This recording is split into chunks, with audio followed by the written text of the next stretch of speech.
Hi guys. Sorry I had my makeup all done and everything. I guess my eyes are still done for you guys. I had lipstick on to match. I looked all pink today, but then I got really sick all of a sudden and had to throw up, so my lipstick is gone. And I just didn't feel like putting it back on because I still feel half sick. It's nothing, it's just my stomach disease, a lot of stress all at once. Um, my sister, Melody, who I've been asking prayers for, I got on here, and she was in Columbus at the hospital in the delivery.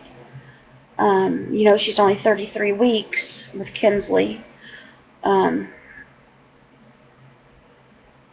and she's pregnant with twins, but Gracie passed away. Gracie is all gone now. All that's left of Gracie is her sac. But anyway, Melly was dilated to 2, and she's bleeding, but her water hasn't broke, but Kinsley's heart rate's dropping. But they sent her home. I don't know why. I wish they would have kept her, but she was wanting to go home anyway because she's got a really bad migraine, which her and I both get ever since we were real little. So please keep her in your prayers, and baby Kinsley as well, because they sent her back home. She said she'd be more comfortable at home, but it's such a long drive to Columbus from where we live that I'm just worried that if she goes into labor, since she's already had kids, she could go into labor, have the baby real fast. She's already got 3 babies that she's delivered. And she delivered Ray Lynn too, but she wasn't full term, But with already having babies, they usually come faster than your first pregnancy, I hear. So I watch all these maternity shows. But they sent her back home, so she's got an appointment tomorrow with her doctor to get checked again and everything up in Columbus, I believe. So I'm just hoping everything goes smoothly, and if she ends up dilating more and her water breaks, that she can make it to the hospital. So please keep her and Kinsley in your prayers. And Sherm's just having some trouble with his family right now. His mom just making him feel like crap, so he's all upset today, so of course that makes me upset for him. So my stomach just started feeling really sick, and anything like that just triggers it, and then yeah, I just get violently ill all of a sudden, just get so sick. So I threw up and I took my stomach meds, some more nausea pills, and hopefully I'll be good now. I'm still feeling half sick, but it's getting less and less. So I wanted to get this Bible reading done for you guys in case I start getting sick again. I wanted to be sure and have it up because it's already, I know it's going on 8 o'clock, guys, and I'm so sorry. It's just been, I just haven't been on, I didn't get on till late today because I wasn't feeling the best, and then when I got on, all this was happening, so I was talking to Melly and then talking to Kelly, because Kelly, if you're watching, happy 1-year anniversary for us. Me and my friend Kelly have been friends for 1 year today. She sent me a friend's request 1 year ago today, and we found out we only live 30 minutes from each other. We met on the page of from a page of another YouTuber here on YouTube, Graveyard Girl. She seen me on her page on Facebook, leaving a picture comment about a lipstick that I got that Bunny was always talking about was her favorite, and she sent me a friend's request.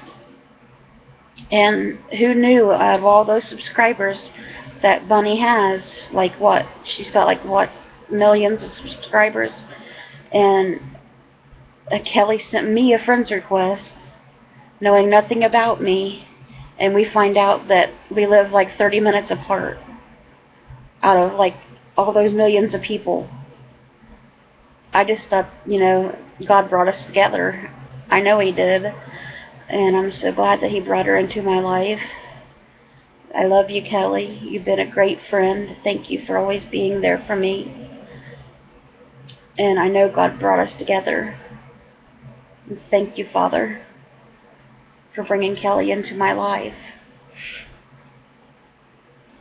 Now I'm going to get this Bible reading done for you guys. Excuse me for scratching my nose. I'm completely out of my allergy medicine. I need to call the doctor Monday and get an appointment, so I got to get refills. So my allergies have been bad because I'm completely out of my meds. Alright, guys. We're going to begin where we left off yesterday with Luke, chapter 19, verses 28 through 48. We'll be talking about two things in Luke today. Jesus comes to Jerusalem as king, and Jesus at the temple. So let's get started in the New International Version. After Jesus had said this, he went on ahead, going up to Jerusalem. As he approached Bethphage and Bethany at the hill called... I'm sorry. Excuse me. This happens every time I get sick. Let me start over. After Jesus had said this, he went on ahead, going up to Jerusalem. As he approached Bethphage and Bethany at the hill called the Mount of Olives, he sent two of his disciples, saying to them, "Go to the village ahead of you, and as you enter it, you will find a colt tied there, which no one has ever ridden. Untie it and bring it here. If anyone asks you why you are untying it, say, 'The Lord needs it.'" Those who were sent ahead went and found it just as he had told them. As they were untying the colt, the owners asked them, "Why are you untying the colt?" They replied, "The Lord needs it." They brought it to Jesus, threw their cloaks on the colt, and put Jesus on it. And he went along. As he went along, people spread their cloaks on the road. When he came near the place where the road goes down the Mount of Olives, the whole crowd of disciples began joyfully to praise God in loud voices for all the miracles they had seen. "Blessed is the King who comes in the name of the Lord. Peace in heaven and glory to the highest." Some of the Pharisees in the crowd said to Jesus, "Teacher, rebuke these disciples." "I tell you," he replied, "if they keep quiet, the stones will cry out." As he approached Jerusalem and saw the city, he wept over it and said, "If you, even you, had only known on this day what would bring you peace, but now it is hidden from your eyes. The days will come upon you when your enemies will build an embankment against you and encircle you and hem you in on every side. They will dash you to the ground, you and the children within your walls. They will not leave one stone on another, because you did not recognize the time of God's coming to you." Now Jesus at the temple. When Jesus entered the temple courts, he began to drive out those who were selling. "It is written," he said to them, "My house will be a house of prayer, but you have made it a den of robbers." Every day he was teaching at the temple, but the chief priests, the teachers of the law, and the leaders among the people were trying to kill him. Yet they could not find any way to do it, because all the people hung on his words.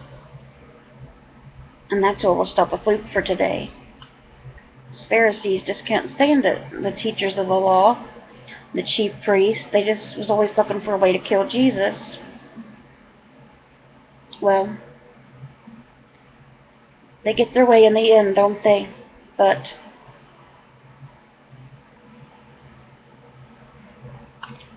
They will pay for that. And they seen. They killed the Son of God. How stupid and how bad must they feel when they knew the truth? The Son of God was right there with them, and they treated him like garbage.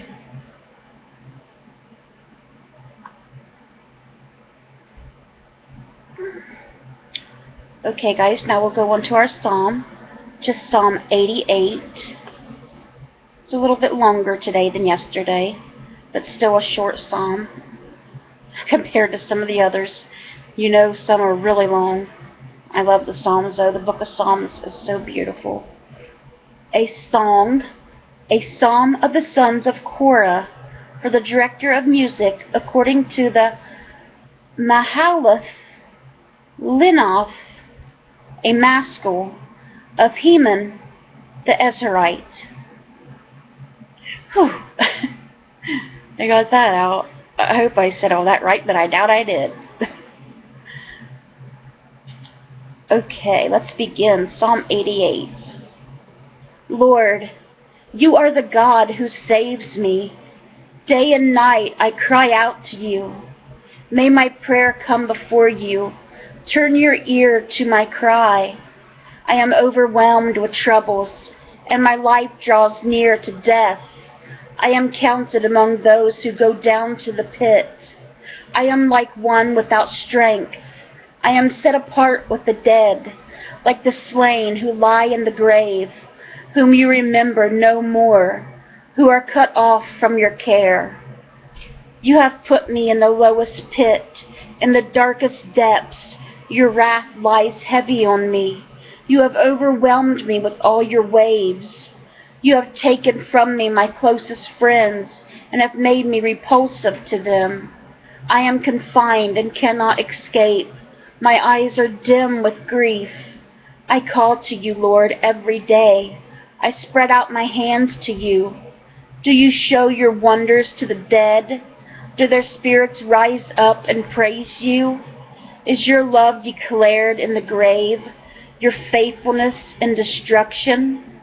Are your wonders known in the place of darkness, or your righteous deeds in the land of oblivion? But I cry to you for help, Lord. In the morning my prayer comes before you. Why, Lord, do you reject me and hide your face from me? From my youth I have suffered and been close to death. I have borne your terrors and am in despair. Your wrath has swept over me. Your terrors have destroyed me. All day long they surround me like a flood. They have completely engulfed me. You have taken me from my friend and neighbor. Darkness is my closest friend.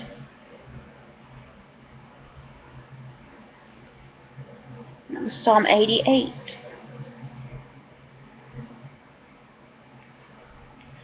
And lastly, for our Bible reading today, we're going to read Proverbs chapter 13, verses 12 through 14. Proverbs 13:12 says, "Hope deferred makes the heart sick, but a longing fulfilled is a tree of life." 13:13 says, "Whoever scorns instruction will pay for it, but whoever respects a command is rewarded."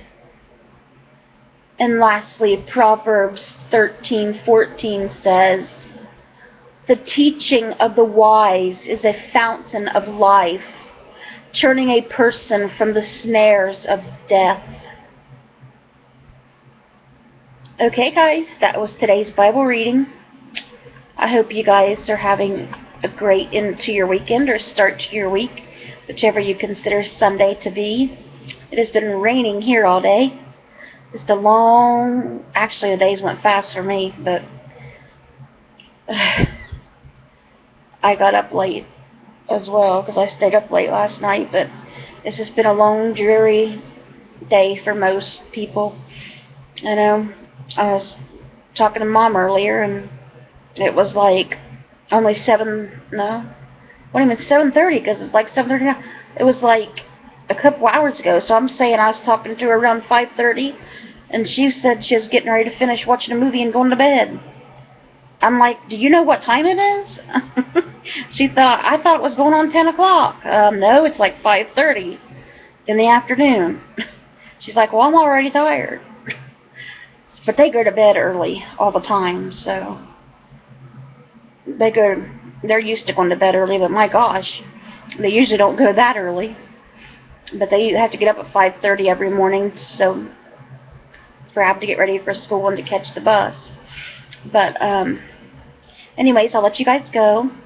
I hope you guys have a blessed rest of your evening. Let's bring those souls to Jesus, and God willing, I'll see you guys again tomorrow with another Bible reading. Bye, guys. God bless.